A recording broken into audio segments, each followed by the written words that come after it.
on this week's Rockstar Superhero.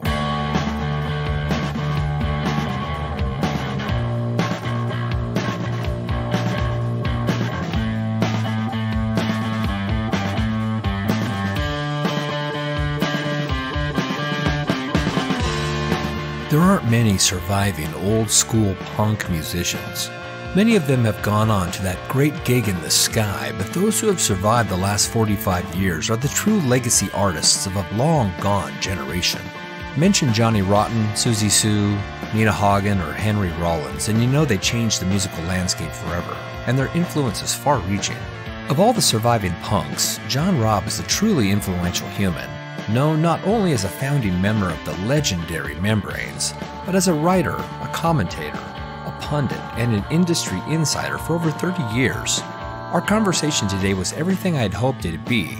As you can imagine, this is a man with too many stories, but we got to a few, and most importantly took the opportunity to talk about his amazing new book, The Art of Darkness, A History of Goth. So, to quote Marty DeBurgi from Spinal Tap, enough of my yakking, let's boogie. This was my hour-long chat with the legend that is John Robb, and this, as always, is your Rockstar Superhero. Nature takes away what nature gains. Nature often uses what nature needs. Nature just takes what nature wants. You don't know this, of course, but I have been a fan of yours for about as long as you've been around. Wow. Yeah, That's a long time. Well, I'm 56, so I'm in we're in the same generation. You're a few years older than me, but yeah, 5 years older. Yeah, but you know what I mean. I was listening to all the punk stuff. I grew up in Olympia, Washington, where did you? I've been to Olympia. Yeah, where the Riot Girls started. I went to high school with Tobe Vail. Oh, she's a friend. Yeah, we know her from way back. Yeah, when we were at Olympia, she gave us a guided tour of all the venues and bars, and she's working in the downtown cinema putting art films on. Yeah. I mean, that scene was brilliant. I mean, Olympia, for the size of the place. And when I went there, I knew it was small, but I didn't know it was that small. It's tiny, and it's like a lake with a few houses around it. But the amount of stuff that came out of there, that because the Riot Girls, and also K Records, because I used to know that guy way back in the late 80s, and obviously Kurt Cobain being there as well. So quite a fascinating place. And I like it up there because I live in Manchester, and I like it because it rains a lot and you can feel that melancholy in the air. So my favourite band, and I love Nirvana, of course, but my favourite band of all that scene is Earth. Oh, yeah. And when you go there, when you're in Washington State, you totally get Earth because their music is like all that kind of misty rain that's coming off the giant redwoods. That's Earth. Yeah. I was just driving past them and go, wow, that's it. I can hear it in my head. Yeah, it's so true that I, of course, when you're growing up in it, you don't realize what you're surrounded by. In fact, you're annoyed. I remember thinking I was so tired of the rain and I was so tired of the dismal, sort of attitude in the air. Right. And I went to school where half the kids were punks. That was a huge part of that scene, the Evergreen State College scene. Tobe and her crew were just coming up because she's 3 to 4 years younger than me. So she was a freshman in high school when I was a senior, and she wasn't really around because she was so focused on developing the fanzine and developing the whole Riot Girl aesthetic that, I didn't really know her, but what I am fascinated by is the fact that, all of that came out of that little tiny town and so much influence. But it's just like Manchester. I mean, it's the same. Well, it's the same. Manchester's a very big city, though. It's Greater Manchester is 3 million people. So if you add all the towns together, so it's a major. It's got a proper skyline now. It looks like an American city. It's it's not a backwater. I mean, and they're never backwaters. I mean, that's one of the things I found from writing the Goth book. There's a lot of kind of really cool, weird stuff came out of really unlikely places. It wasn't completely driven by the major cities. It was towns that were cultural backwaters at the time, coming up with really remarkable stuff. So where are you based now then? Obviously, you talk about Olympia in the past, so I imagine you're somewhere else. Well, I was I shouldn't say I was a military kid. I was like a military kid. My dad was a salesman, so we moved constantly. So, I mean, I'm 56. This, where I'm living right now, John, is my 47th residence in my life. Wow, that's insane. It's like being on tour. Yeah, it is. It's, so many people in bands have that background, especially American bands. You know, their parents were armed forces, so they had that kind of rootless existence, or they were like weird religious preachers or salespeople. So, so being in a band was just it's all the same, right? Teenager, military preachers and salespeople are all crazy. So where are you now? Whereabouts? I'm. Do you remember the TV show Twin Peaks? Oh yeah. I lived in that town. Oh, is that where you are now? Yeah. So it's called Snoqualmie. And I am east of Seattle, about 50 kilometers. Okay. I'll go towards where Mark Lanegan's from. Yeah. He's from Ellensburg. Yeah. If you go, so if you keep going east, but I've been to Ellensburg. I've been there. Right in the middle of the state. Yeah, I went. Do you know Steve Mack? He used to be in Petrol Emotion. Yeah, I don't know him, but I mean, I'm an acquaintance. Yeah. Yeah. Well, he's a friend because I knew Petrol Emotion. They were in England, but they were doing quite well, but of course the whole Seattle thing blew up, and he knew all those people really well, but he was stuck in the wrong country. So he went to London to get his music thing going, and then suddenly Seattle was the hottest place. So he's back there now. But we went with him to Ellensburg he went to buy a vintage guitar. So when I met Mark Lanegan, who became really good friends with, dear old Mark and all that, but I'd been to Ellensburg, so I knew it. See, no one ever goes there, so I could actually go, wow. I'm the only person that's ever been there. Yeah. I grew up actually over on that side of the state, which is much different politically. It's it's very conservative, actually, even maybe ultra conservative. And so moving from that side of the mountains to Olympia to graduate high school, I say I grew up in Olympia, but I didn't grow up in Olympia. I grew up around the state. And Olympia, of course, is where I sort of finished things as a young man, but going from extreme conservatism to extreme liberalism was a huge culture shock for me. But I think it actually balanced, you know what I mean? Yeah. Balanced me out. It let me see that there were other sides, there were other perspectives, and it gave me a fairness that I think most people don't really have. And I don't mean to elevate myself, but I do feel like I've been very fortunate to have experienced a lot of the world. It's really important. I think even if you completely disagree with the other side, you still have to listen to them. Absolutely. Yeah. Otherwise, it's just like it is now. Just loads of people shouting at each other, nothing ever getting done. That's right. You have to understand their fears and their anger, and then try and find a solution that works for everybody. Yeah. I mean, that's old school politics. It was the art of compromise, which in politics, what you have to do, that's why we do arts, because you don't compromise in art. Yeah, that's true. That's true. You know, but I have to say, you had mentioned this earlier, that your friend, you know, he was in the UK and he had to sort of figure things out because he was missing out. And I joined, actually, I was in the United States Navy for a period of my life. And I was kind of aimless. I'm a former professional musician myself, and I was trying to, you know, make it and all those things that occur. And there was a point in my life where I just felt a little defeated, and I thought, well, maybe I need a kickstart. And so I joined the service, and this was in '87, just prior to the big explosion in the Northwest. You know what I mean? And I missed the scene completely. I came back just in time for it to be over, and I grew out this goatee in defiance of my military career, and I've kept it ever since. It's funny, America. People do go and join the armed forces. Like, I remember Jason Everman, who used to be Nirvana. Right. So when I interviewed Nirvana years ago, they were a four-piece. He's a guitar player. Yeah. He's in all the guitar players. He's on the picture sleeves of those great photos, the records. You know, because he had the best hair, didn't he? So yeah, he did. He looked like somebody from Mother Love Bone. Yeah. Well, he knew all. Of course, they all knew each other. But he ended up joining the special services paratrooper, wasn't he, in Afghanistan? And he's like this. When I knew him, he's like this really gentle kid who played Nirvana. It's really bizarre how you can end up, because in England they're not the kind of people who join the paratroopers. You know, you wouldn't get in. No. It's a strange thing. I mean, life is the bowl of cherries. You know what I mean? It's full of pits. Yeah, but we still have the music, so that's the thing. We do. Oh man, I'm telling you, John, I am am thrilled beyond belief that you're here. I don't want to lie and say I've kept track of your career out over the years, because like things, life ebbs and flows.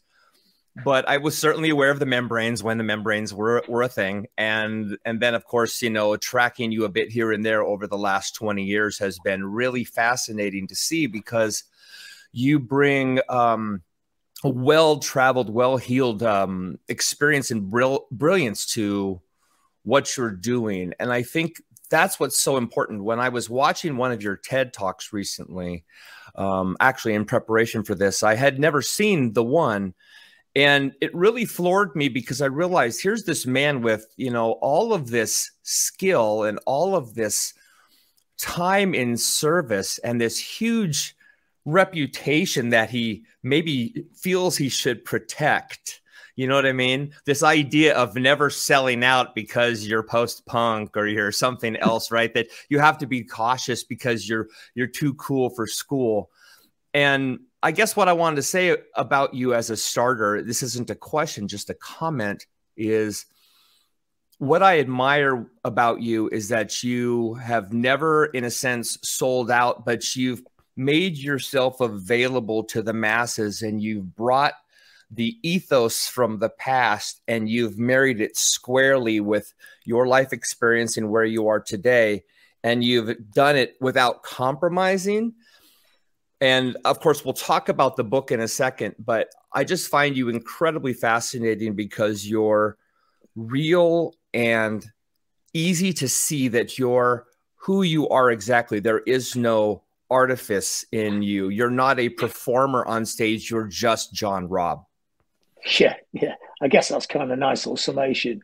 I think the thing is about it, though, is you have a vision of the way you like things are to be, you know, in your art, and you have to go with that, because maybe you're just not capable of doing the other stuff. Maybe you're not capable of selling out, you know. So but I mean, even with this book, it's the same thing, you know. So it was going to be on Omnibus, who are quite big publishers in the UK for music books. Yeah. But one of the big parts of the book was the prelude to Goth, you know. So to me, it starts with the fall of Rome, and you have to have the Gothic cathedrals in Germany. You have to have the Romantic writers and the Gothic painters and all that. You have to have all that in to set the scene, but they didn't want any of that in. They just wanted the band. So I just paid the advance back and put it out myself. And I thought, without even thinking about it, really, people said, "Why do you do that?" And I was going, "Well, that's just the way we operate." Yeah, people from my world. You don't compromise your book. You know, I'm not chopping my book up just to suit somebody who doesn't really get what I'm trying to do. Yeah. I'd rather make it harder for myself, but I'd rather get the thing, you know, even if it's really, really difficult to make, you still have to make the thing. You know, like making a record. You know, you spend a lot of time, I spend a lot of time making a membrane record, and it's never going to sell loads, but it has to be the way it is in your head, you know, and you know, you could tweak it to be more successful or whatever, but that's not right. It wouldn't be the same record. It just wouldn't feel right. But it's not a deliberate policy to create things that fail, because, and again, we talked about Nirvana before. I don't think they really compromised anything, and they sold a shed load of records, which was a victory. To me, that's a victory. I don't think the whole thing is willfully trying to be in the underground. I think if you can make it mainstream, completely brilliant. You know, the Beatles in the 60s were totally the biggest band in the world, but basically making art rock. You know, they were making music they liked, they heard in their heads. Right. But they had the knack for capturing the complete zeitgeist, the moment of everything in the whole pop cultural sphere. You know, and it's great, isn't it? Because they didn't really have to compromise anything. Whereas it goes in phases, doesn't it? You know, sometimes culture is very conservative, and it's very difficult for people to make interesting stuff. And then, I guess, because of the internet now, I guess in a weird way, everybody could do exactly what they want, but the trouble is there's too much of it, so nobody can hear anything. Right. That is the biggest problem. But you know what? People do recognize, they recognize truth. And I know that terminology is overplayed, but the most important thing is whatever you're creating has to precede you in its truth. Meaning that if you, John Robb, I'm talking to you and you've written this book, but if I know that there's any falsehood in it, that if you're not putting out exactly the book that you intended with the voice that you own, it's going to seem like it's off a bit, and it's going to push that audience away. I don't think most people understand that everything in life precedes us. It's our energy, it's our truth, it's our what's the word I'm looking for here? But it's being clear and concise and completely available in all circumstances, telling the truth. Yeah, always. I think so. Yeah, I think what your thing is, and I guess the wanky modern word for it is brands, but whether your thing, which is the more hippie term, which I prefer really, but whatever you apply to whatever thing you're doing, you are your thing, you know. So whether I'm writing a book or writing a song, or I'm doing a telly thing or whatever, all those things, which are all kind of media stroke art forms anyway. Right. That's always your version of the culture, you know. And but of course it's not like one line. It doesn't stay in one place. It can deviate around as well, because you get into different things, don't you? You know, I'm not like one of those kind of guys our age who only likes music that got made when I was 16, because you get those on Facebook all the time on the Facebook page. Modern music's terrible. No great music been made since I happened to be 16. You know what I mean? It's the only time in the whole history of human culture of thousands of years of it, the only time that people made any good music was when you were 16. Right. It's kind of a weird way of thinking, really, isn't it? I mean, there's always great culture everywhere you go, and sometimes it could sometimes really rubbish things could be completely brilliant as well, you know, which is a trash aesthetic, isn't it? You know, that thing that there's art in just about, like a garden gnome is a work of art in a sense, isn't it? Or a really terrible pop record can have something completely genius about it, you know. Yeah. So you can't be strict about your culture. You know, people say, I don't like music with keyboards on it, and that's their rule. I go, that's just ridiculous, isn't it? It is. Yeah. What about Suicide, one of the most genius rock and roll bands ever, who don't have any rock and roll instruments, you know? Right. And it took people a long time in the UK to even understand Suicide. You know, the first time they came over, he ended up in hospital because he got hit in the head by a pint glass, when pint glasses were made out of really thick glass in them days. And that was a punk audience. And they created a cultural terror, which was amazing. Whereas it took them 15 years before people actually started to get on them, you know. But again, if we sort of alluding to the goth book, everybody talks about Suicide. There was such a massive influence on the British goth scene, you know, because of the atmosphere, the music, the sound of it, and also because they were making rock and roll with a different technology. The drum machine, you know, wow, what an amazing thing. No one had used a drum machine before they had, apart from probably Sly Stone, who's a genius as well. But Suicide but they made it sound like the Stooges with a drum machine, you know, with these Elvis vocals and the weird keyboards. It was so out of space. It still sounds like the future. So they're, you know, part of Joy Division's DNA. Sisters of Mercy, Bauhaus will talk about them. They made sci-fi future music, but 20 years before everyone else did. Totally. Bauhaus, that's exactly how I see it. That's exactly how I see it. And I don't think anybody, I mean, I don't want to be the guy who mentions the obvious, but Peter Murphy's voice is just godly. Oh, it's amazing. But the whole band, I mean, did you get a chance to see them on the tour? I've never seen them live. Never seen them. Oh, they're awesome live. We went to see them at the Ali Pali in London. And then you know what, they could be better now than they ever were. They're one of those bands that kind of season really well, like a fine wine. The trouble is, everything that makes them completely brilliant is, I mean, they're four complete individuals, you know, like all the best bands. It's not just Peter Murphy and the blokes. I mean, everybody's a lead in that band. Yeah. And that's the genius of that band, musically and ideas-wise. But also it's the problem, because they can't do it without one of the others. Every single person in that band has the power. If they leave, the band falls apart, and they're always about to implode at any moment. So it's a tightrope, isn't it? But that gig was amazing. And then, I mean, the rhythm section's killer, because and this is and they're actually one of the things that's really important about goth, which you underline over and over in the book, is the music was very influenced by black music. So disco, funk, soul, dub, it's all in there. So Bauhaus are a great example of this. So Bela Lugosi's Dead, which is a bossa nova beat mixed with a glam rock riff, with a dub style sense of space and effects. Then they do tracks like Kick in the Eye, which is a disco funk track, but with that very dark post-punk melancholy and intensity to it, and an art rock thing mixed in as well. And every single song they do is completely different from any other song. They don't have a sound, but they sound like Bauhaus. They do. So you know, they could do like something that's like a baroque ballad, or they could do something that's a piece of weird dark dub, or they could do something that's like a glam rock anthem, and it all completely works. So they're a great example. And goth was about the dance floor, you know, in the UK and America as well, of course. But punk was about gigs. And it was a gig culture. You didn't get punk clubs, you know, one or two, but not many. But goth was played out across England in weird little towns in clubs.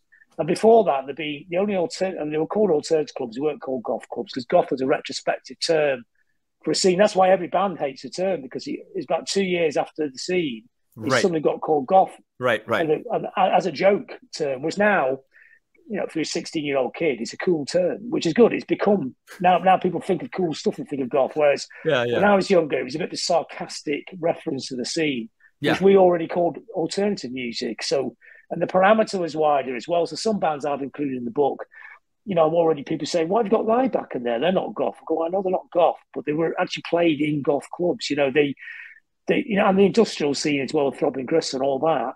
It was in that area. You know, I always think when I did my punk book, you widen it out because the net is a lot wider. As years go on, people narrow what it is, don't they? So now what goth is would be 3 different groups and that's it, full stop. Whereas when you used to go to these clubs, they'd be playing, sometimes they play Grace Jones, you know, or they play Iggy or, you know, Bowie and all the records and stuff. So it was wider than it becomes, you know. And that's a trouble scenes. It's like when heavy metal started, like Led Zeppelin, the same. Led Zeppelin had funk influences, didn't they? They had a groove. Yeah. And then everybody copied them but missed the groove bit out. So it becomes narrower and narrower, doesn't it? It's really strange. Well, I think it's a twofold. It's almost like there's a problem with it. And here's what I mean. You've got the bands that are trying to maintain their reputation. And then you've got the fans who want their bands to maintain their reputation. And what they don't want is the band to become too big that they can't own it anymore. They want to be able to own it and say it's mine. They want those bands to have success. You know, and I don't want to name an obvious one like The Cure, for example, but I'll drop The Cure. The Cure obviously was the second, third, fourth wave of goth, if you will, right? They certainly didn't, in a sense, start that way, but maybe they evolved into what people assumed was a goth aesthetic. It was more about the look than it was the sound. It was more new wave or whatever anybody wants to call it. But nobody likes their band to go away. They want it to be theirs, and they care so much about that reputation. And I'm curious, as John Robb, you know, the myth, you know, do you think that artists should care about that reputation? Do you think it's unfair that the fans hold artists to an unfair expectation about being theirs and owning them?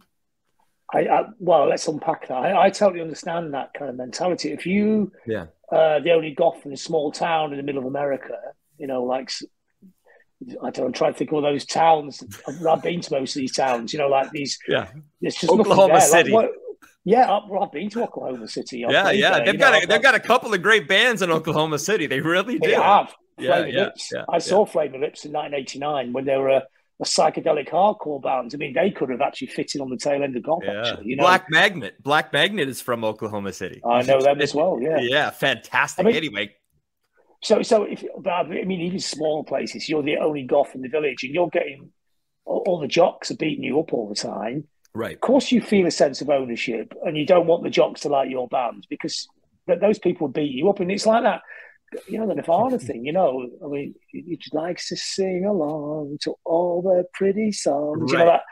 You know, the audience he was getting were the people who used to bully him at school. You know, mocking.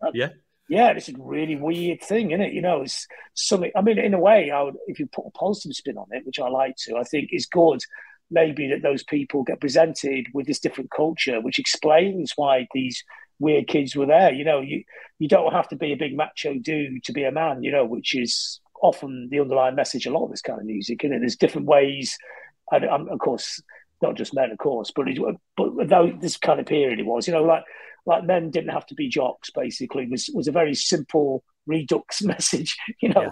They could wear eyeliner if they wanted to, or didn't have to play sports. You know, they could be into art and music and things and other stuff. You know, it's the human condition. It's much more complex and interesting. But I've always liked it when the bands get big. I think to me it's a victory, you know. And I think in the end, you can't live your life through a band. You have to live your life through yourself, you know. Yeah. So if you're that fan and that kid is getting beaten all the town, I understand. But in the end, you are you. You're bigger than that. You're bigger than your record collection in a way. Now, the Cures, and you talk about the Cures are interesting because I think the Cure are amazing. I mean, you go see the Cure now, 3-hour show, it's mind-boggling. It's so brilliant. It sounds absolutely pristine, but in a way they go through lots of phases and changes, but they're not actually that much different from when they started. In a way, it's very fragile, sensitive, emotional music with a melancholy to it. Even the pop stuff's kind of melancholic. Yeah, and absolutely. When they started, they were more. We would call them a raincoat band. So I don't know if you call bands raincoat bands in America because everybody used to wear raincoats because it rains all the time here. So raincoat band. That's so great. That was the name. That was just a nickname. Raincoat bands. You were into raincoat music, and that was the thing. That was kind of part of alternative music. So the Cure with that, and he actually used to wear a raincoat, didn't he, Robert, for quite the early days. But the early days, they're more like the Buzzcocks in a way. They're more like that kind of sort of lo-fi, pristine, John Peel late night sort of like art pop in a sense. But then they did second, third album, dark, melancholic records, kind of proto-goth in a way, before goth was a thing. Right. But when they get to Pornography, and the bit in between is he plays with the Banshees. That changes the style. He looks different after that. Because I think the Banshee, I mean, obviously, if you're going around a tour bus with Siouxsie Sioux, it's going to affect you, isn't it? Because she's so a fantastic, charismatic figure. You know, it's just going to like ooze into you, isn't it? You know, the Banshees are an amazing band. We'll get on to them in a minute. You know, really important in the story. And I think they're a big influence on the Cure. But the Cure still are the Cure, you know, and he's one of the best songwriters in Britain. And so. But when they did Pornography, that's an amazing record. They become a goth band in a sense, but they also become one of the pillars of goth at the same time. So even though they kind of get the look slightly after everybody else, they also put their stamp on it. Right. So in America, I think for a lot of popularized it. Yeah, because when they get to America, the Mal kids' first experience of goth is basically the Cure. The stuff that went before didn't get in America, didn't get that big in America. So the Cure weirdly opened the door for everybody else.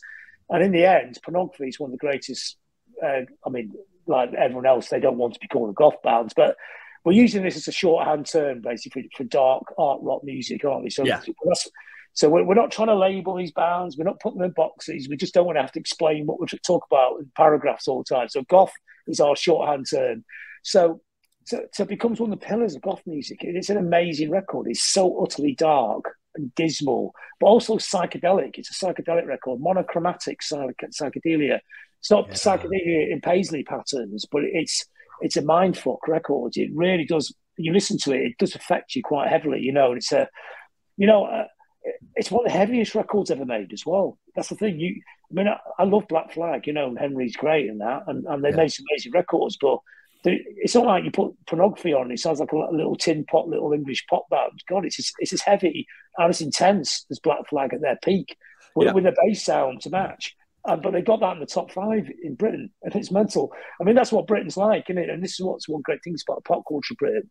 If you get a band and it does catch fire, you could become one of the biggest bands in the country. You're not a tri-state band. You're the whole thing. You know, so I saw them a lot. You know, I saw them in the early days, and they were getting bigger. When they did the Pornography tour, they were playing 2,000-3,000 capacity venues with a record that should have been a weird underground heavy record that hardly anybody could understand. Yeah. And then they did that swerve into the pop stuff, which at the time did our heads in because we were like intense, like mad young people. But as years went by, I actually really like it. I get the context of it now. It's Syd Barrett pop, you know, so it's like the way Syd Barrett did those early Floyd singles. Right. They're very sort of lysergic, you know, LSD's all over him, isn't it? You know, so, and that's a modern equivalent. So the Cure were like the Syd Barrett Floyd, but in reverse, wasn't it? They kind of got to the Syd Barrett bit after 4 albums instead of when they started. I think the audience, they allow the artist to, what they're saying is they're saying, like with Pink Floyd, especially, they're saying, we know he's experimenting, so we're going to accept his experiment. Does that make sense? It's instead of trying to say like, oh, I don't know if I like that, we're saying, interesting. He's trying to turn me on to a new idea. I like that. I think if you could trust the artist, you go on the trip with them, you know, wherever that trip takes you. You know, there may be some records that don't connect with you as much, but you understand why they made them. So and actually the biggest challenge in the context of what we're talking about is when bands go like the Cure. They go from pornography to the walk. You know, that's actually more challenging in a way than going the other way around. Going from pop to pornography would have been understandable in a way, because that's kind of what a lot of bands do. But suddenly swerving into a top 5, very sort of day glow, psychedelic, off-kilter pop band was quite a jump. You know, that's quite. So that was a challenge. But then you understand why they did it, and then they kind of have these phases, don't they? They go darker again. A new album, which is it's been 4 years, and everyone keeps waiting for it to come out. But apparently, it's a really heavy, dark album. I was in Rockfield Studio last year, just hanging out with a band down there, interviewing them. And the Cure had been in the week before, and the engineer was telling us what the record's like. I said it's pretty dark. It's somewhere between Disintegration and Pornography, which is great, you know. And I think, but the reasons for it being dark are quite sad, because his brother died. His brother's 9 years old, and his brother was a hippie, and he's on and lent Robert all the records, Jimi Hendrix records, Beatles records. You know, when he's a kid, he took him to the Isle of Wight Festival. So when Robert Smith was 11 years old, he's at the Isle of Wight Festival watching Jimi Hendrix at the Doors. Isn't that amazing? You know, so he's almost like joining all these different eras together. And it's interesting actually mentioning the Doors, because the Doors are the first goth band. They're the first band to be described as gothic. So their first gig in New York City in 1967, there's an interviewer who describes the gig and says the Doors are gothic. And also, they reflect America's fascination with violence back at itself. I thought, what a great line that is, isn't it? That is so true, John. And you know, it's interesting too. The use of the word gothic in America wasn't applied to music; it was applied to movies. So when The Shining came out in 1980, I remember I was really into reading movie reviews at the time, and I remember reading a review that mentioned the gothic feel of the movie, the gothic nature of the characters, and I remember being, you know, I was 14 at the time, going, I wonder what that means. And then I went, and my dad had encyclopedias. I went and looked it up, and then yes, the reference back to, you know, Roman times and how the Goths were a people, you know. Well, that's how my book starts. It starts with the sacking of Rome, so it saves you having to go to the encyclopedia, because it's all in one book now. And I was fascinated by that idea of, in a way, Rome. I mean, they were a barbaric society, but also very classical society as well. It's kind of civilization with a very dark side, which could be America. Actually, we won't go into that. But also the Goths didn't want to sack Rome. They wanted to actually do a deal and just live in Italy, because they got pushed out of Sweden and Germany, where they came from, by even fiercer tribes coming up behind them. So they had to move into Europe. So there's an interesting parallel there with the current ways of immigration into Europe. You know, it's a similar kind of thing, but they just wanted to settle there, but the Romans wouldn't let them settle. So in the end, the Romans broke a deal with them. So they basically said, fuck you, and went and sacked the city, you know. And I always have this great image in my head of their leader, Alaric, standing there with his long hair and his big Viking type helmet on and these robes on, looking probably very gothic actually. Standing outside Rome going, okay, take the city. Well, you know what? I think human nature is, we don't want, it's not just land. It's not just the idea that we want to keep our land to ourselves. We don't like the idea of competition coming in and taking away what we think is ours. We're tribal people. We're tribal, aren't we? But in the 21st century, we can grow out of this. You know, I mean, luckily, I live in a very progressive city. So Manchester is a very multicultural city. So it doesn't, nobody blinks in the centre, especially, you know, in the middle of town. Nobody even notices. You know, nobody goes, oh, there's an Asian person, there's a black person. It doesn't really compute, you know. There's just a load of people. Like if you go in the gym, there's hardly any white people in it, but you don't even notice till you notice. You know what I mean? It doesn't matter. Who cares? You know, in fact, it's quite interesting. You could talk to people about all different types of things because they come from different places, have different cultures, but it's just stuff they do. It's not like a big wall.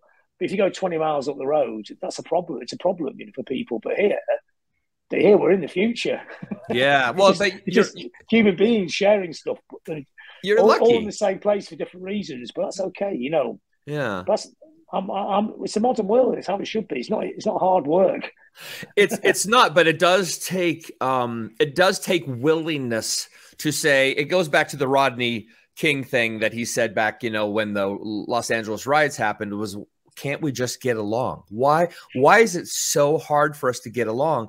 And it isn't. But most people do get along. I agree. They're listening to politicians that tell us we don't, and then they start to believe that's it's the problem. true. They create it to get careers, but let's flip this the other way around. Okay, so say in the UK, there's nearly 70 million people crammed on a very small island. So in America, right, you think LA and San Francisco are pretty close to each other, like eight hours apart. Right. Like Liverpool and Manchester are 30 minutes apart, 30 miles. It's only 40 miles to Leeds. So all our cities are almost on top of each other. Yeah. It's very claustrophobic here. It's very full of people. But you know what? Somebody gets stabbed, okay, in London. It's national news. It's a big deal.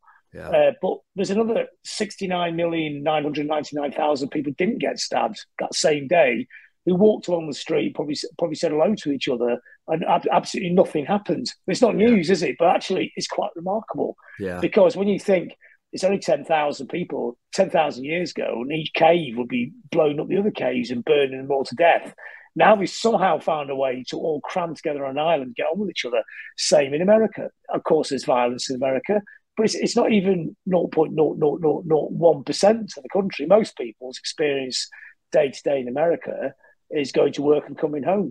Right. Right. But we love our violence here, John. We love it. We love it. We love it in our movies. We love the death. Yeah. The culture of it. Yeah. Culture and entertainment of violence. And it's quite weird, isn't it? You know, like I see that, you know, like a lot of sort of middle-class, middle-aged people will watch murder mysteries set. There's always a bit of joking. For years, there was like a murder mystery thing set in the same village where every week somebody get murdered and this cop would work out the case. And you think, well, that must be the most violent place in the world. because I mean, if you tour a lot like I do, you're always in you can be in very dicey situations, weird towns, and people doing mad stuff. But very rarely do you ever see a lot of violence. Even the punk days, where the gigs would go off a little bit, you know, there'd be a bit of a scrap, but it's very handbags. You know, just kids all jumping on top of each other. And there was an intensity to it, but it wasn't like a full scale riot. But actually, to be honest, the full scale riots I've seen were in America. When we did play a festival in San Bernardino. We do it well. The audience was completely fine. There was 10,000 people there. The cops came down and started a riot. You know, So I mean, I've read about all that stuff in Henry Rollins' books. You know, about the LAPD, and everyone's going, "Oh, San Bernardino, they're like the LAPD times 10." You know, and they were crazy. They had helicopters, tear gas. It was just, and we managed to get out of the gig after 4 hours because we were on lockdown. Went back to where we were staying, and the people there said, "God, we thought you were all, we didn't even know you get out there." We go, "How do you mean? How do you even know it happened?" So it's on the national news. It'd be like the cop riot. Although when you watch it on the news, you thought that's not quite what happened. It wasn't. They go, "Punks went to this gig and started a riot." You go, no, you didn't. It was the cops that started a riot. I saw it. Yeah. Because the cops in America are lawless, aren't they? You know. Well, yeah. I mean, there was even a time. Don't they say there's three gangs? Yeah. It's Bloods, the Crips, and the LAPD run the drugs and run the violence in LA, don't they? Which is like, wow. I don't know if they do anymore. I mean, that was very much an 80s, early 90s thing. And I'm not saying it doesn't happen. I don't know. I've been to LA a number of times in my life, but I've never lived there. And you know what I mean? I don't really know what the local culture feels like.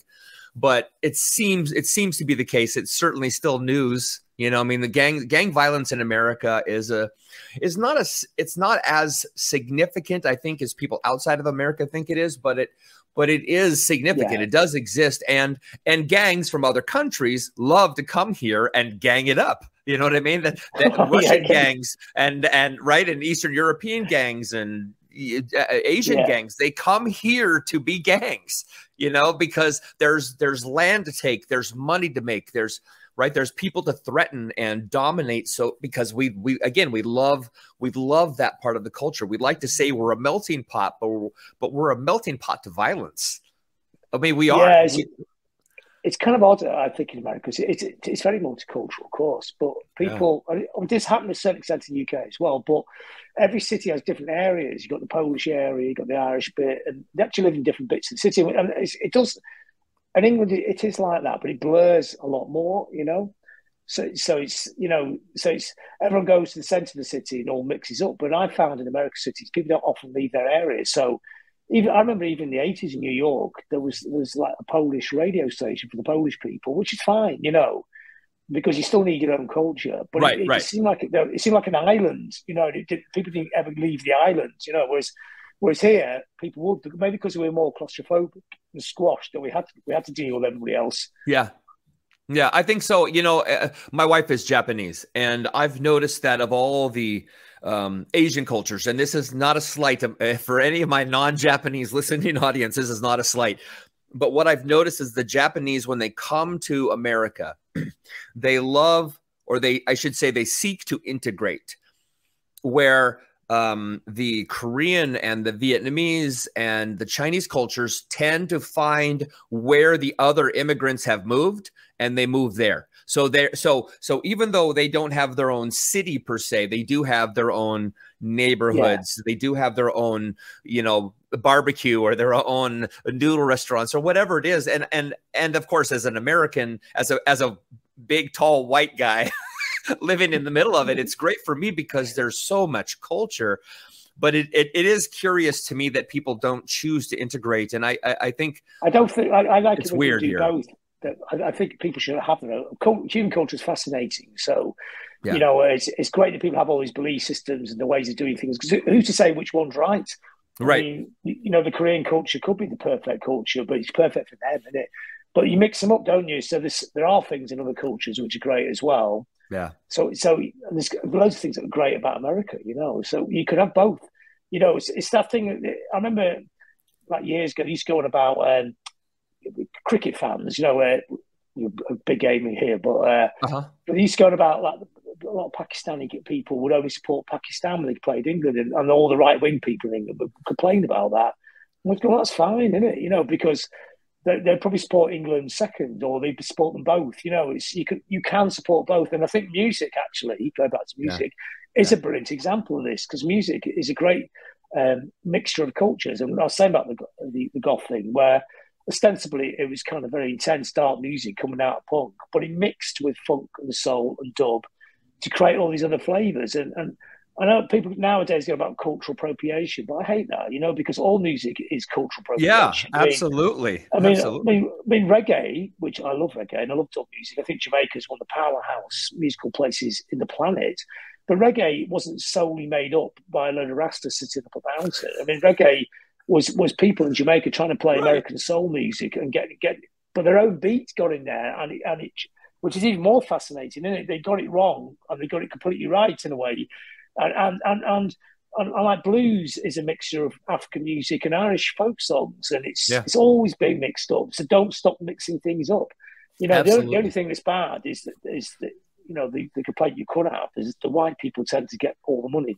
But if everybody got their slice of the cake, then mix it up, mix the cultures up, and let's make new hybrids. I mean, we're all mixed anyway. Like, you know, you got a Japanese wife, you know, and her people wouldn't have all come from the same valley of Japan. You know, they'd be a mixture of other people.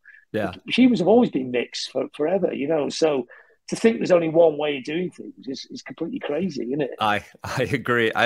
Well, you know, okay, so I want to get back to the book because I know that's why you're here.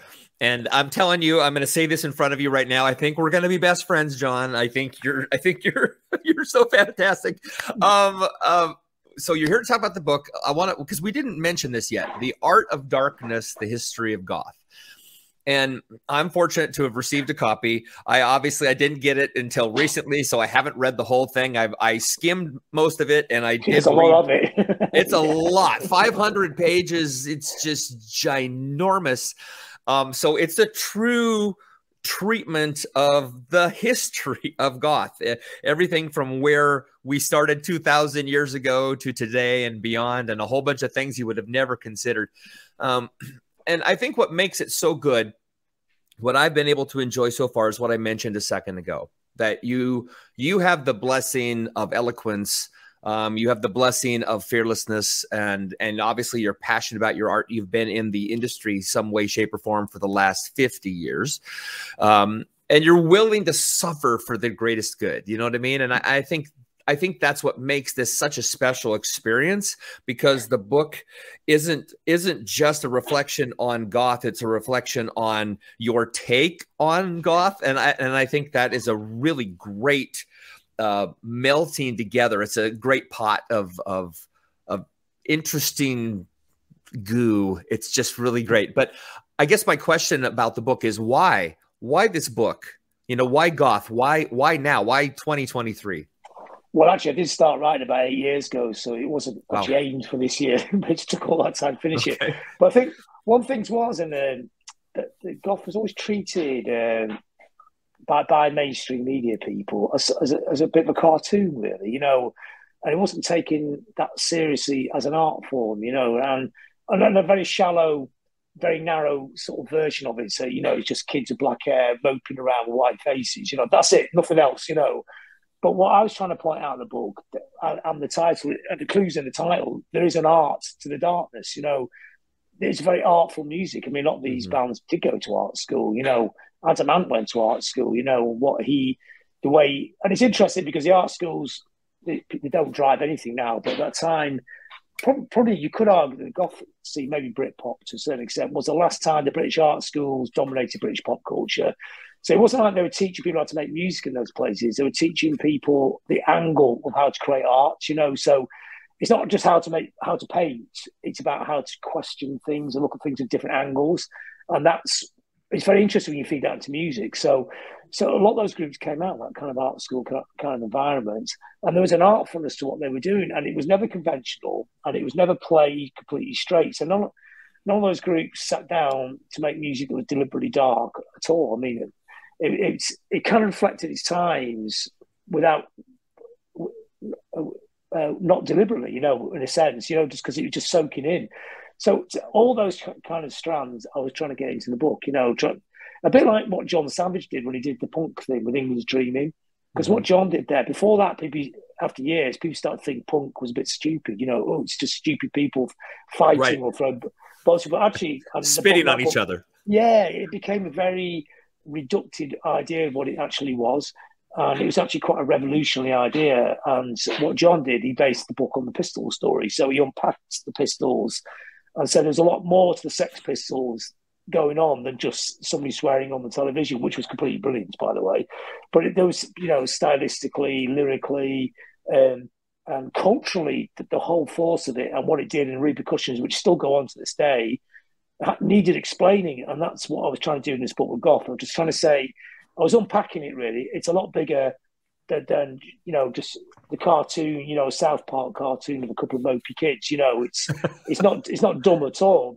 And that's fine. Cartoons are great, but it's actually a much more nuanced, textured, layered culture than the cliche. Yeah, absolutely. 600 pages to do it. Well, and you would not end up with bands like M83. Or you wouldn't have ever had Kate Bush, not in the way Kate Bush sort of ended up growing, right? This sort of operatic, almost. She's really interesting because she's not influenced by goth because it wasn't there to influence at the time, but she was really into bands like Killing Joke. I mean, obviously, Youth produced and co-wrote some stuff with her, you know, from Killing Joke, the bass player. She was a big fan of the Stranglers, so she's into that kind of darker end of stuff. Oh, we just toured them. They're still amazing to this day. Oh, I mean, in a weird way, quite similar to her. They're just misfits. They don't fit into any scene, do they? You know. Yeah. So she's like that as well. Kind of odd music from the suburbs, isn't it? Where people just have their own agenda and somehow everyone has to go to them. But I think about, Kate Bush wasn't goth, but she's gothic. You know, there's a gothic mentality to what she does. You know, so. And that's one of the lines I was trying to, she's in the book a little bit. It's one of the lines I was trying to draw, you know, from people like Lord Byron and all those people, those romantic poets, trying to say, in a sense, that what they were doing was actually similar. So every generation, this is one of the themes of the book, every generation has got to deal with its blues, you know. So whether it was the romantic poets or the decadent poets, or whether it was people like Crowley turning to the occult, or whether it was Genesis P-Orridge, you know, doing the very art, proto-industrial music, or whether it's nowadays people on Instagram taking pictures of themselves in forests with no music at all, but making these very gothic kind of tinted photographs. And and putting them up on Instagram. They're all valid, actually. They're all valid versions of this art of darkness, which has gone on for hundreds of years. So it could be European folk tales, you know, like, and I think a lot of this is couched in European terms because it's so old. So, I mean, obviously there was people living in America then, but I don't know all the stories of the Native Americans enough to put them in the book. But in Europe, it's always about melancholic forests. All the stories about a foggy forest and something really weird in that forest. And that was always the backdrop to folk tales, hundreds of years. In a sense, that was the Gothic culture of his time as well. So I did a little bit on that as well. And found all these kind of really fascinating, odd kind of stories, which Grimm's fairy tales are a collection of stories kind of done for a mainstream, made them in children's stories. When you actually read Grimm's fairy tales, people go about violence and music and it causes violence. Grimm's fairy tales are way more violent. Well, people getting their legs chopped off and weird devilish creatures jumping around the forest, kidnapping children. It's for my baby. It's fine. It's just fine. Yeah, I know it's weird, isn't it? Like children's tales, but they're based on older folk tales. Yeah, and that was very much narrative in Europe as dark stories. And in my time, in the post-punk period, amplified by punk, is that sensibility played out in electric rock and roll? You know, because that was the thing then, because that was our culture then. Now, music, of course, music still exists. There's lots of great music getting made, but it's not the central pillar of culture anymore. You know, it's part of the culture. You know, now it's social networking, Instagram, a bit of music on the background while you're doing a bit of gaming. It's a potpourri of culture. Whereas when I was a teenager, there was like football, music, and but the TV and BBC One. Yeah, which ended at 11 o'clock. I mean, music you can listen to all night. So music was very important for defining our culture and describing our culture and reflecting our world. So at that time, inevitably, a darker aesthetic would have been played out in music, you know, whereas now it could be played out on Instagram. It could be played out in gaming. I mean, there's lots of sort of dark, sort of neo-Gothic games as well. And this is all valid. I don't see it as being worse or better. It's what the cultural obsessions of people of the time are, whether it's storytelling around a bonfire or the latest piece of gaming. What's fascinating actually is the human condition doesn't really change. The themes are still the same. They could be, you know, it's the darkness. We're attracted to dystopia. We're attracted to melancholy, and it plays out in different sort of mediums now. Yeah. What I want to know though, if I can take us back 60 years, is how did John Robb end up this way? And I guess what I'm trying to say is you seem to operate outside of all traditional tropes, right? You're really, and I'm not saying you don't have traditional tastes, or, you know, you're certainly friends with a lot of people that have been traditional musicians, you know, traditional basic rock bands, whatever you want to call it, right? The Def Leppards of our time. But, you know, it seems to me that with the book, with the goth book, with the punk stuff, with your bands, everything you've done, how you speak publicly, that you operate outside of tradition. You're sort of the kind antithetical human. And I'm wondering, how does that happen? Like were your parents naysayers? Were they the outsiders of their local society, of their family, of their culture? Not particularly, but they never interfered or anything, you know. So they wouldn't stop you doing anything, but that was a big help, I suppose, wasn't it? But, gotcha. But they're quite conventional people, really. I mean, but then when I think about it, maybe my father wasn't really, in a sense, you know. The only weird thing, I suppose, a really small weird thing in the family was his father was Canadian, and he was in the country for a day. So, and my granny was a very fast operator, so they never met him.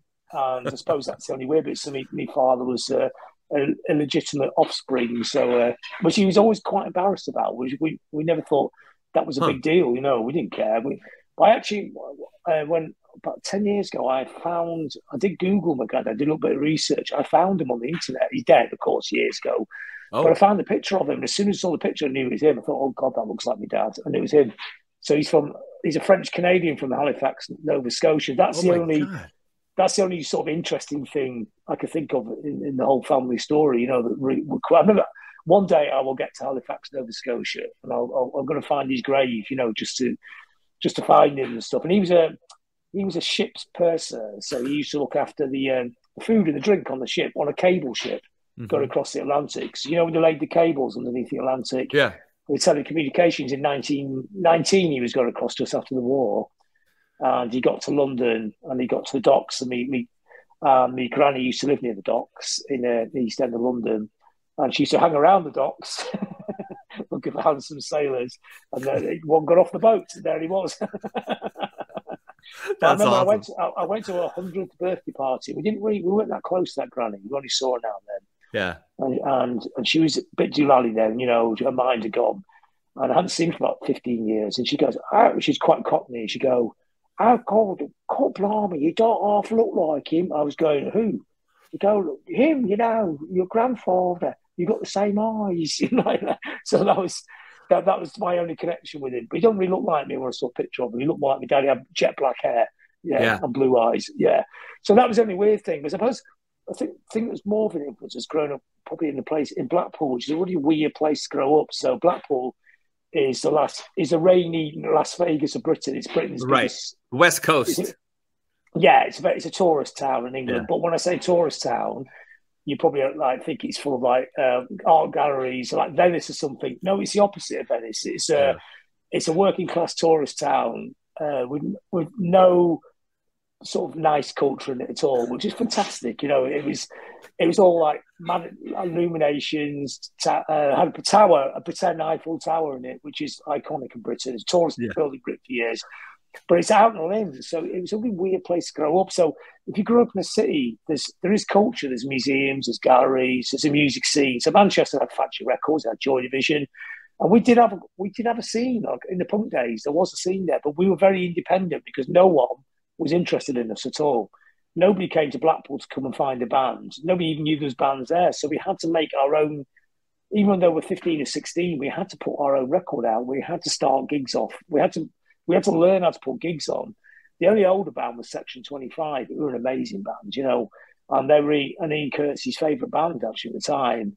And their first album, and if you've never heard it, it's called Always Now. And then the listeners, go and listen to it. If you like Joy Division, it'll blow your mind. I love Joy Division. Yeah. Well, you listen and go, "Oh my God, how did we never get to hear this?" But you know, here's a really weird, slight tangent story.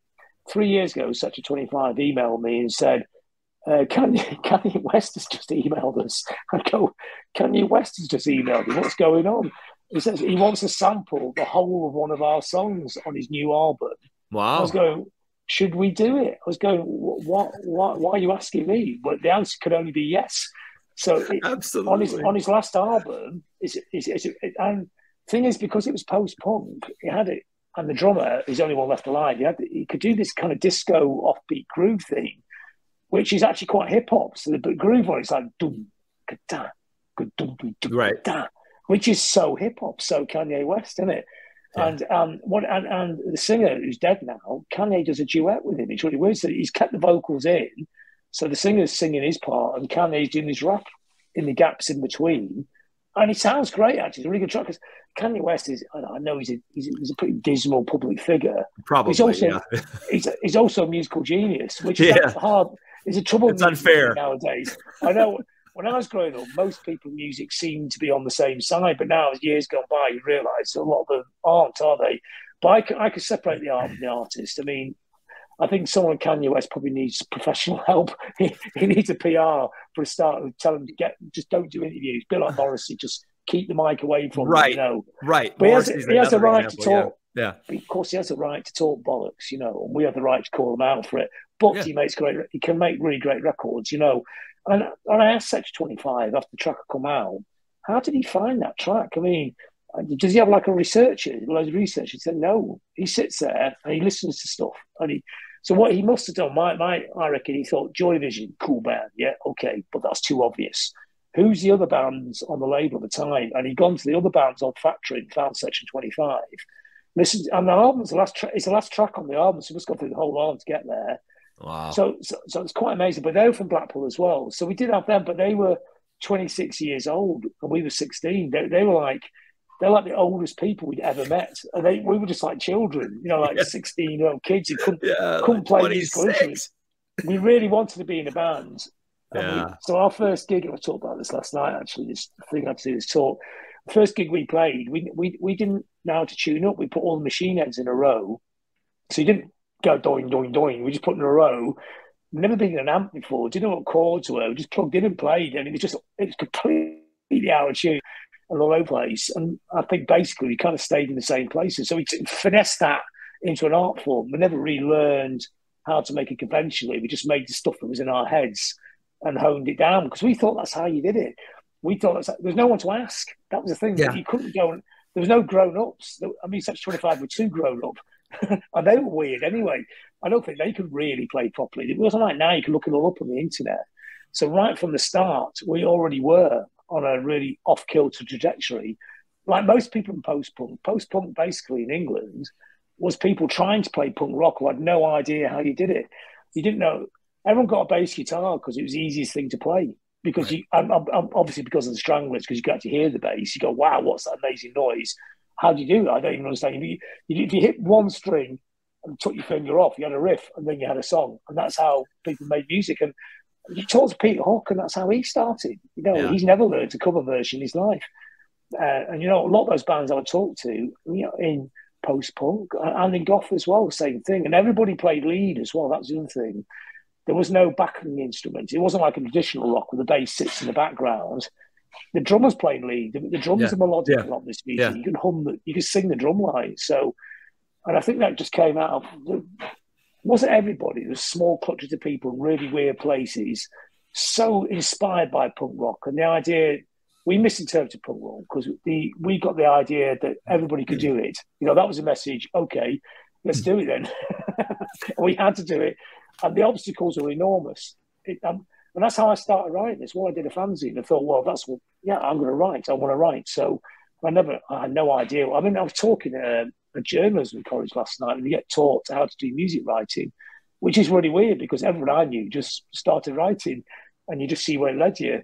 That was the whole trip. It was not a career thing. You were just driven to be expressive and creative. Yeah. Right. Well, and that's how you built your legend too, right? Because you stayed true to it. You never quit. You never stopped. You never caved in. You surrounded yourself with people. I don't want to say that were like-minded or glad-handed you. That's not what I mean. But you insulated yourself in a way that you brought new ideas into your world. So you were always growing and elevating. But in the same token, you sort of had, I mean, I'm not speaking for you here, but it seems to me you sort of had friends and bands and relationships that were like your castle, your moat, that kind of kept you solid and stable, and over the years of just remaining pure. It's right. You've built that legend around you where it's like, I don't want to say you can't do anything wrong, but you've always got somewhere to go because somebody goes, well, there's John Robb. He's never changed. He's always been John Robb in a sense, but the sound that makes it sound a lot more rigid. I mean, I'm sorry. Also, culturally, it's important to be open-minded, I think, as well. And it's good to get. It's good. There's so many different types of music. It's quite good to actually get immersed in type of music you don't really understand, as well. I mean, most guitar, rock music, whatever. Within 5 seconds, I can work the whole song out of my head. You know what's going to happen. Right. But it's great to go and listen to drum and bass because I like listening to it, but I have no idea how they make it, which is great. Because I can listen to his music instead of deconstructing or whatever. Or jazz or whatever, which is amazing, isn't it? The way it's actually the reverse of rock music, and it's like getting a riff and taking it all apart and putting it back together again, isn't it? Whereas rock music is generally just getting a riff and hammering it till it gets so intense, so it's completely compressed into this thing, which is great as well, isn't it? They all work in different ways, don't they? But it's not about doing the same thing over and over. It's trying to understand all the different. I've been fascinated with all different types of culture, and also trusting your artistic instinct as well, and making mistakes. Some records, some music written is completely rubbish, but it doesn't matter. It was just trying to do something different. Trying to push the thing, and also applying the way you operate to different fields. So in the last few years, we've been doing quite a lot of kind of sort of fringe political stuff. It's a lot of eco and green things. So I've been going to places like Blackpool, where they're trying to renovate the town because it's quite run down. And they're trying to do it in a very the normal way. You know, there's a way, you know, you apply for a grant here, you do that, you do this. There's a model for doing it. But I think, coming from my background, coming from punk rock, is I think you can walk into a room with all these people, like the people running the council, you know, these business people, and say, you know, why don't we do it a different way? Why don't we just do it? Which is so, coming from punk rock, was, you know, if you want to be in a band, you just go and do a band. And people go, you can't be in a band. You go, well, he says, I'm not waiting for your permission. I'm going to do it anyway. And I think you could apply that to, and you could apply that to in America. You know, so somebody out listen to this is in a small town in the middle of America where it's, you know, the industry's gone, it's completely broken, and everything's really desolate. You know, you could turn it around, you know, because everything had to start from nothing anyway in the first place. You know, that town was built in America, and England was built 600 years ago, and America 100 years ago. But it's built out of nothing. You know, those people went across America in the horse and carts and stopped somewhere and built a farm with their bare hands. Isn't that the core of what America actually is? You know, that it built itself up from nothing, rolled its sleeves up and got on with it. And if you, in a punk rock DIY way, that kind of makes sense. You can apply that in a political way. I know it's not always, I mean, of course, things are much more difficult than that. But sometimes you have to cut across the narrative. But so DIY to me was very inspiring. You know, just don't wait for permission, just go ahead and do it. But what I really prefer is DIT, which is doing it together, which is working with people in different fields and different places, and even people that you may not even agree with on some things as well, reaching out across the divide to make things happen. Look, you could say, I don't agree that part of your project, but that part there, we can make something happen with that, you know. And also connecting people together, I think that's really important as well, you know. And all this has always worked in music, you know, you joining people up, having ideas, having a willpower and a belief in things. But you can apply it, I think, into real life solutions. So person I've got to know really well in the last few years is a friend of mine called Dale Vince, who runs Britain's biggest green energy provider. He builds windmills. And Dale, he's an inventor, actually. He's a brilliant inventor, a very brilliant scientific mind. But in a lot of ways, we're kind of similar. You know, I'm more from the musical end of things, but what Dale lived on the, you know, in England in the 80s and 90s, people lived on buses. You know, the travellers, the hippie travellers. It didn't really happen in America, did it?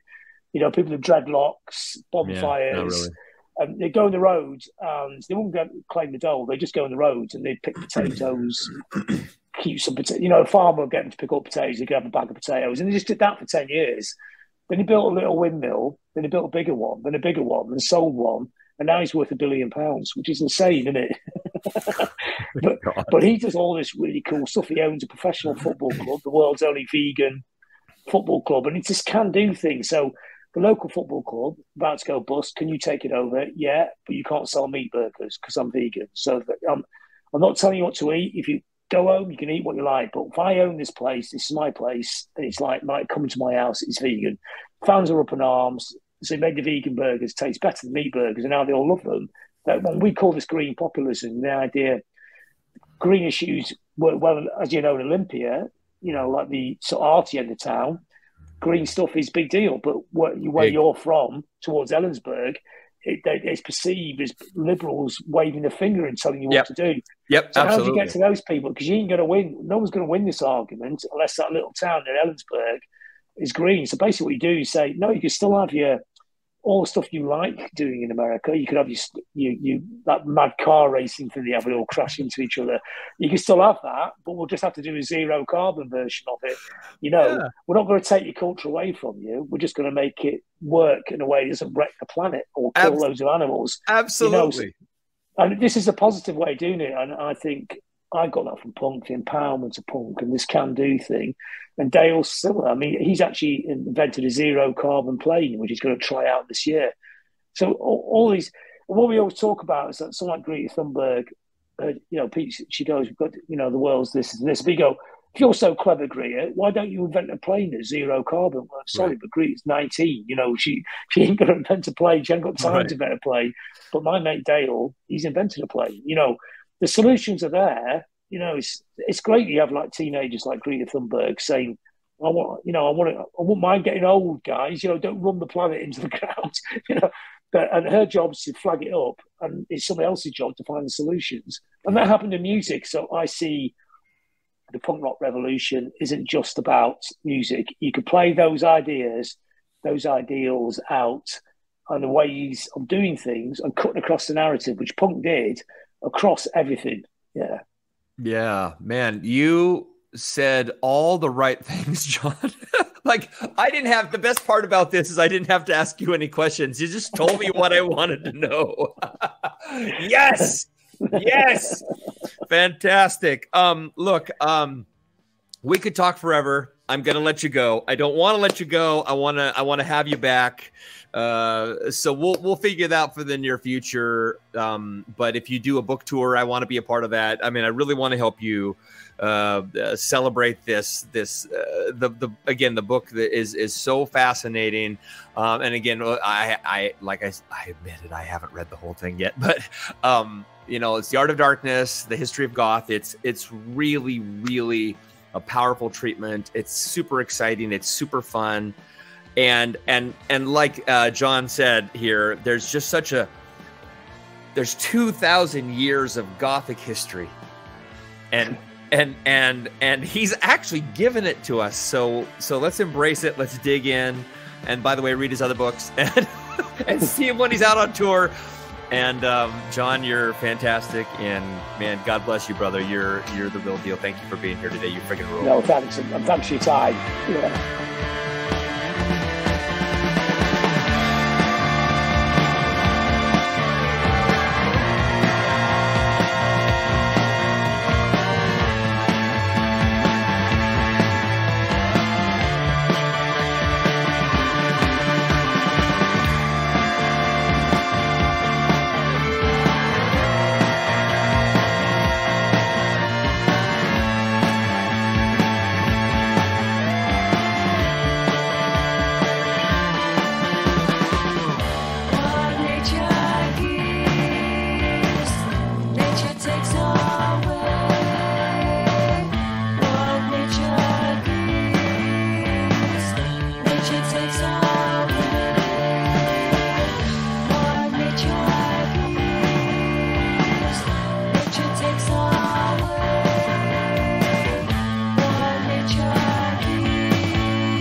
Nature gives.